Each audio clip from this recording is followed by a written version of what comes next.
Γεια σας. Είμαι η Βασιλική και εργάζομαι σε μια εταιρεία μεταφορών στη Βόρεια Ελλάδα.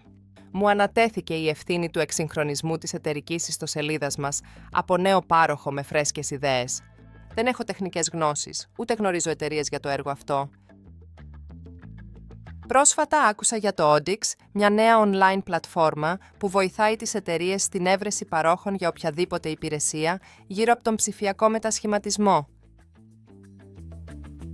Μπήκα λοιπόν στην πλατφόρμα και πληκτρολόγησα αυτό που έψαχνα.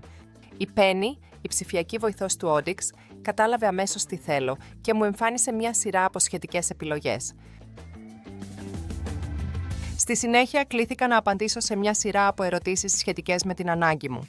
Εξαιρετικά χρήσιμη διαδικασία γιατί έτσι κατανόησα πράγματα που είτε δεν είχα σκεφτεί, είτε δεν είχα ξεκαθαρίσει μέσα μου σχετικά με τη νέα μας ιστοσελίδα. Μέσα σε 15 λεπτά ολοκλήρωσα και υπέβαλα το αίτημά μου και μέσα σε λίγες κιόλας ημέρες έλαβα προσφορές από 3 διαφορετικούς παρόχους, ειδικούς στο σχεδιασμό ιστοσελίδων. Με το Odix κατάφερα να βρω το κατάλληλο πάροχο μέσα σε ελάχιστο χρόνο, χωρίς ατέλειωτα ραντεβού και καθυστερήσεις. Και μετά από 2 μόλις μήνες είχαμε τη νέα μας ιστοσελίδα και εγώ δικαιώθηκα για την επιλογή του Odix. Επισκεφτείτε το Odix και αξιοποιήστε έναν ψηφιακό σύμβουλο, διαθέσιμο να σας βοηθήσει για κάθε υπηρεσία, οποιαδήποτε στιγμή, χωρίς κόστος.